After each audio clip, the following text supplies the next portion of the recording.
Hi guys, welcome back to another video. Today you join me in the 2023 Nissan Qashqai e-Power.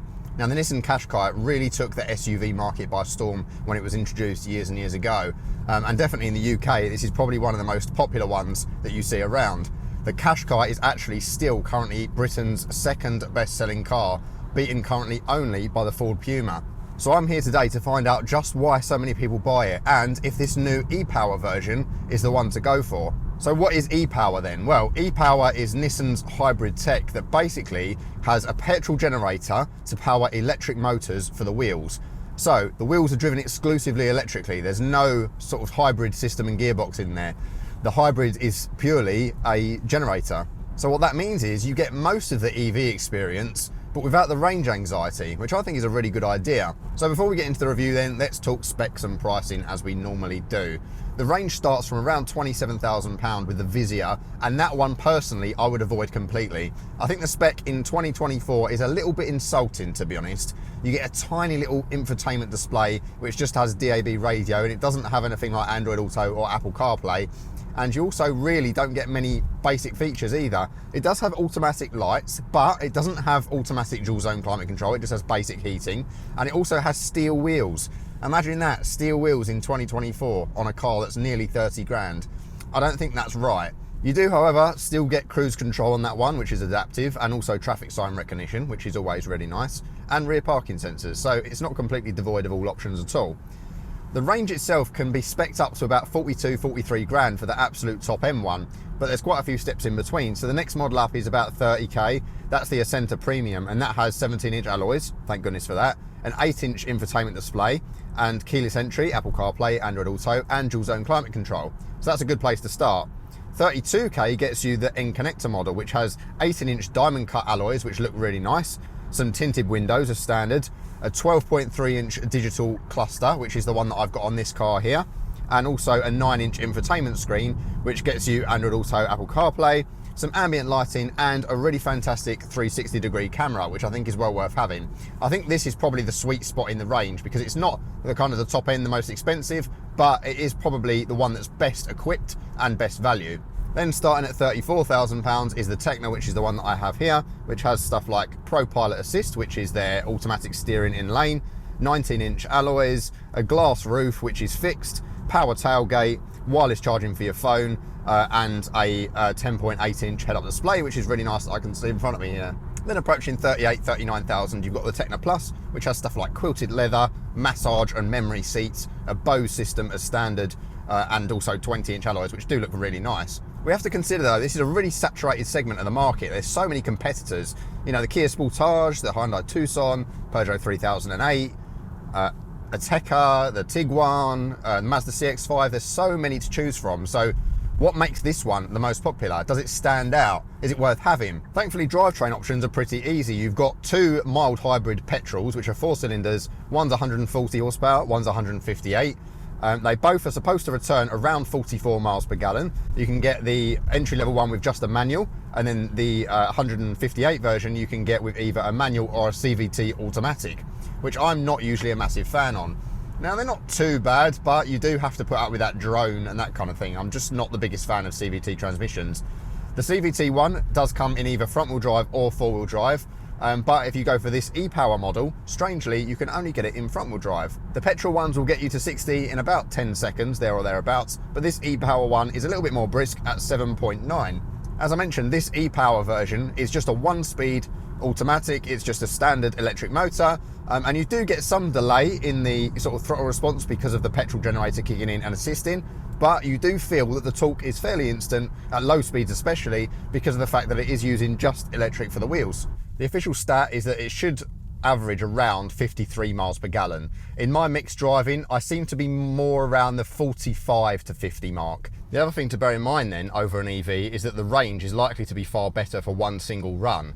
Nissan claim up to 500 miles per tank in this thing when filled up to the brim. So let's talk about the styling. I think the Qashqai actually looks quite handsome, especially in this nice sort of pearlescent style blue colour. You get LED lights front and rear across the range, which is nice. What I do like is that the front ones are the sort that change from daytime running light to indicator when you put them on. And it has some modern sharp lines to it, but it also is still a Qashqai, if you know what I mean. It's still quite distinguishable as a Qashqai.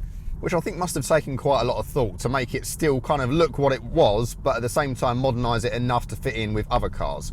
Although I do think that some other manufacturers are taking a much more radical approach to design at the moment, and this is probably likely to look a little bit dated quite quickly. I think actually the same can be said about the interior. Step inside and it is a really nice place.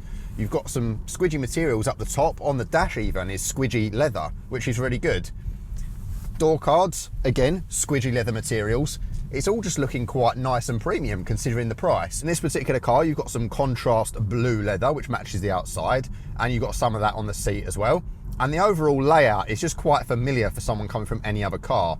The infotainment screen is nice and large and clear, a little bit fingerprinty, but not the worst I've seen. And this cluster in front of me is really nice and crisp. I love the layout of it, I love the design of it, and it shows just enough information with a nice clear font, nice and large text. It's easy enough to see everything you need to. With the steering wheel controls, you can kind of just cycle through the screens to see different things about trip computer and the current status of the energy flow of the car and all that kind of thing. There's quite a few different options. You can even see media information on there. Even if it's connected to Apple CarPlay, it will show you what song's playing. That also appears in the head-up display, which is a nice large display actually.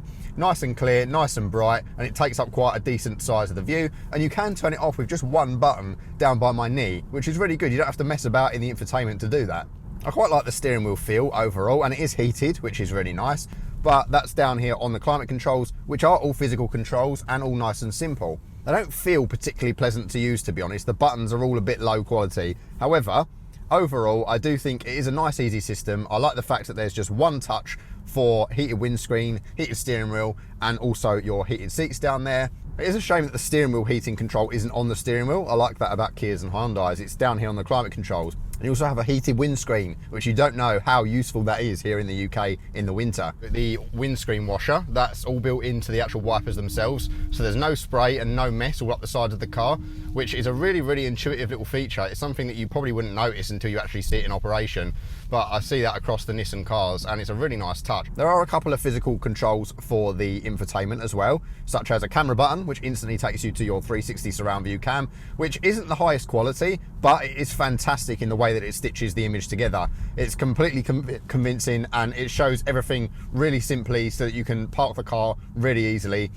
Realistically, you could park using just that camera. Obviously, I wouldn't recommend doing so, but it really is that good. And there's a volume control there, forward and back skip. And there's also a one-touch button there for the brightness, dimming the display, which is really nice at night, not to have to faff about in any menus for that. You can just press the single button. Really good idea. Down in the center console, you have one of the sort of the mouse style gear selectors, which are on the newer Nissans, which I actually quite like. You just press and hold the side and you slide it up or down accordingly. And you've got a drive mode and also a B mode, which is for a more intense regen braking.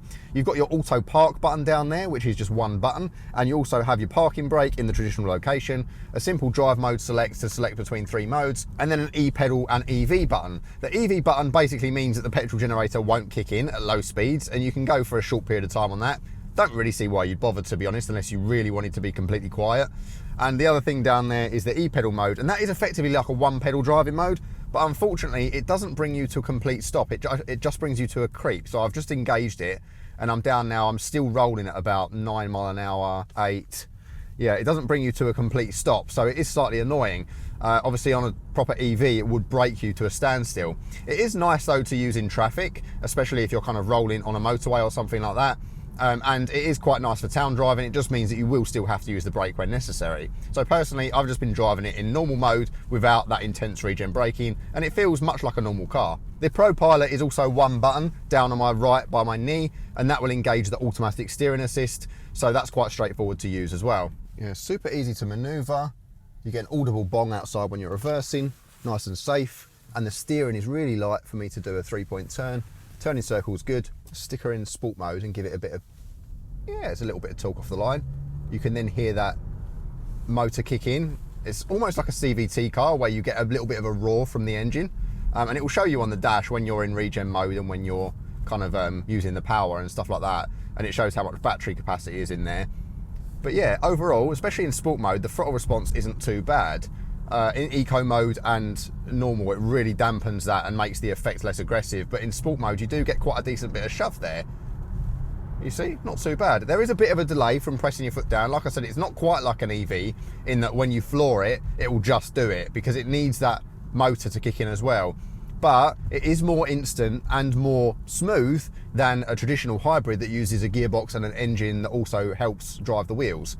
I do think this is one of the closest experiences you're going to get to an EV without having any of that range anxiety at all, because it's not like a plug-in hybrid in that you have to have that, you know, it plugged in to recharge and regen, and then you get like a short amount of electric range or hybrid mode.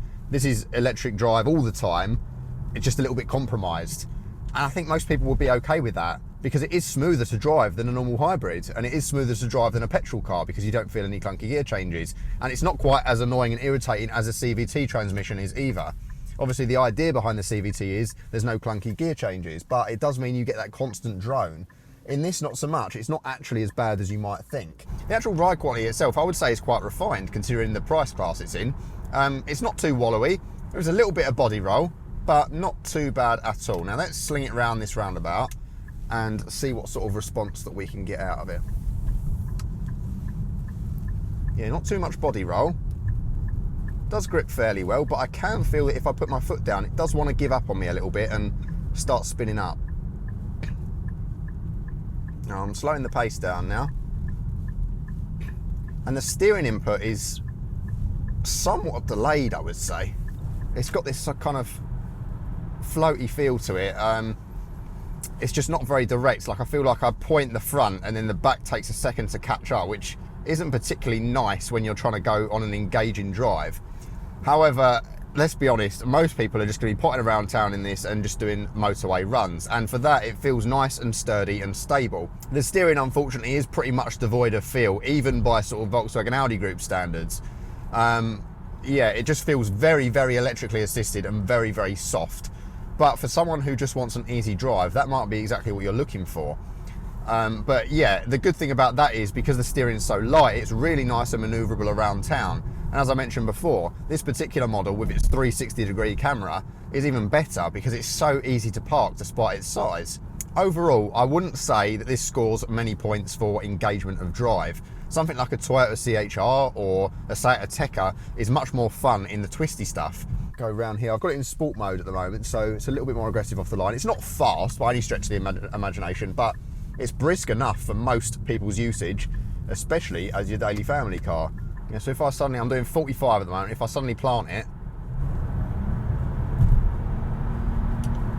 you can hear that there is that kind of surge of noise, but it doesn't sound dreadful, to be honest. It's a 3-cylinder petrol, and because it's a 3-cylinder, it sounds, if anything, more like a V6 than it does kind of like a strained motor that you might find with a CVT in the 4th cylinder. So actually it sounds all right. Yeah, so this model has a glass roof, which is fixed. I've got the sunshade shut at the moment just because of the light flashing in here, but it is really nice. It adds a lot of light to the cabin, which I really like. And again, I like the overall look and feel. The fit and finish is quite nice either. There's some padded material down by my knee, which I always appreciate.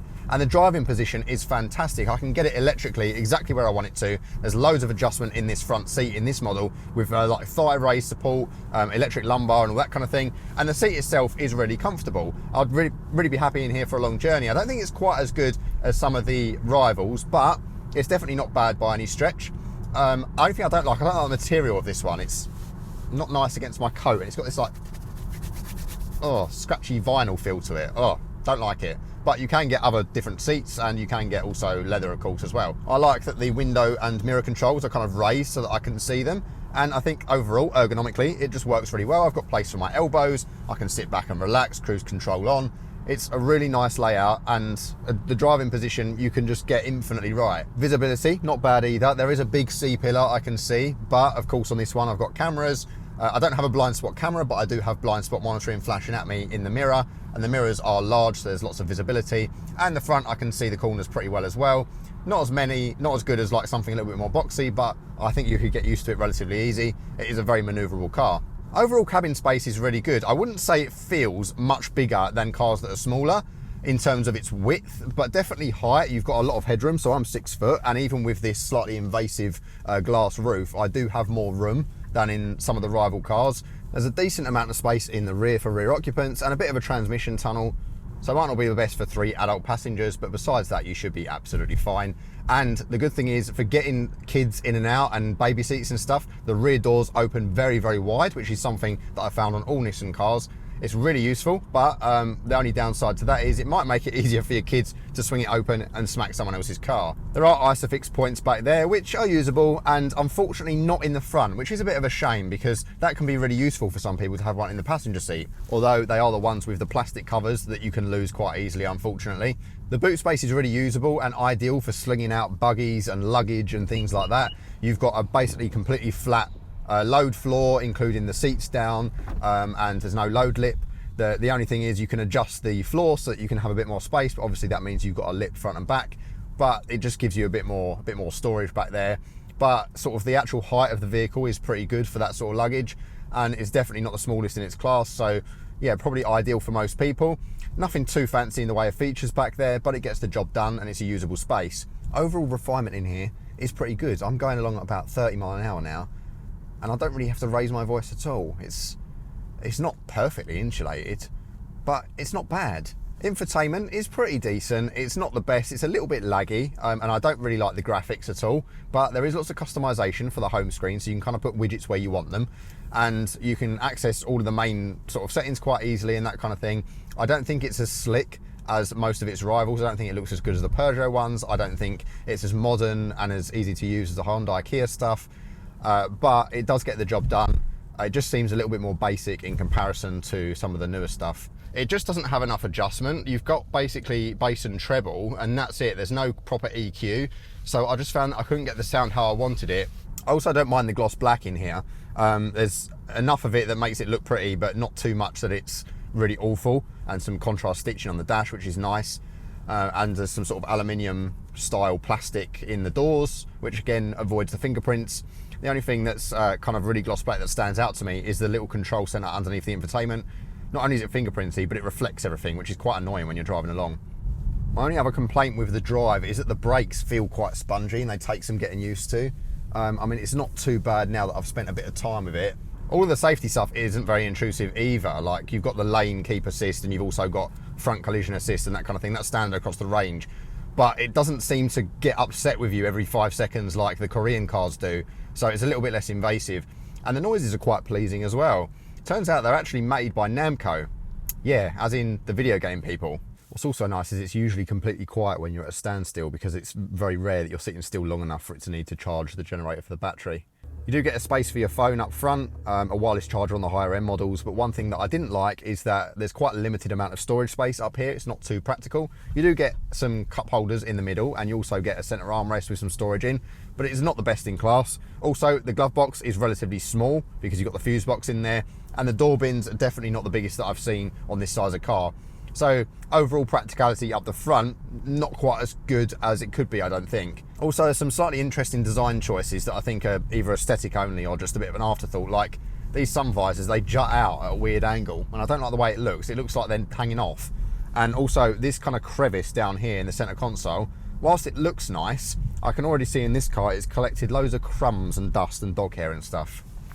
Ugh. So overall then, what do I think of the Qashqai e-Power? Well, I think overall I can understand why it's such a popular car. It really is a nice middle ground between an old and a new car. You know, if you've had something that you've had for years and years and years and you're not used to all the mod cons, then this would be a nice middle ground to test the waters. It's got all the modern kit on it, but in a really user-friendly way. There are some design quirks that I'm not too keen on. Like, for example, I think the steering wheel controls could be simplified a little bit, or swaps just to make it easier to use in operation. I don't think necessarily the infotainment is the best in class. It's usable, but it's not very feature rich, and also I don't really like the design of it. If you don't need something quite this big and you can sacrifice a bit of space, you can probably go down to something like a Hyundai Kona or a Kia Niro. Not only will you save yourself a little bit of money potentially, but also it's just a much better car overall. It's better to drive, the tech is way better. Yeah, just overall a nicer thing. That being said, I think the real merit with this car is just the smoothness of the drive. It's just such a lovely experience with this e-Power system. So would I go for one of the petrol variants? I probably wouldn't, considering how many rivals that are out there now that are much more modern. However, this e-Power version, it gives you a lot of the benefits of electric without the fuss. And no, it's not as good as an EV, it really isn't. But at the same time, it really isn't too far off. And I think you'd probably be pretty happy with it as a middle ground. And I think this is really going to be a good car for bridging the gap between people who have something a little bit more old-fashioned, they're not quite ready to give up on yet. They don't want to be bombarded by modern tech. They want to be able to just get in it and for it to feel familiar. And also, you want to be able to dip your toe into the world of EV without actually getting your feet wet. It's definitely an interesting one to summarise. I don't think it's the best looking car in its class. I don't think it's the best to drive. But as an all-rounder, as a car for someone who just wants something that feels familiar, this is perfect. And it's a really nice size for a family. So I can see why they are so popular. And I'd say it's definitely worth shortlisting and having a look at if you're in the market for a car of this size. But definitely, with all those rivals that I mentioned, it's worth eyeing up some of the competition as well. I am hoping out of all this though, that more manufacturers get on board with this sort of technology, because e-Power really is the reason that I would buy one of these. Overall then, a jack of all trades, a master of none. I personally would probably steer more towards a Kia or Hyundai just because of the exceptional warranty and also all of the modern features on them. Either that or a Toyota hybrid, which I'm not too keen on in terms of powertrain, but they do provide a really dynamic drive and again, really decent after-sale support. So thank you guys so much for watching. Thank you to Nissan for sending out the car, and I'll see you in the next one. Bye-bye.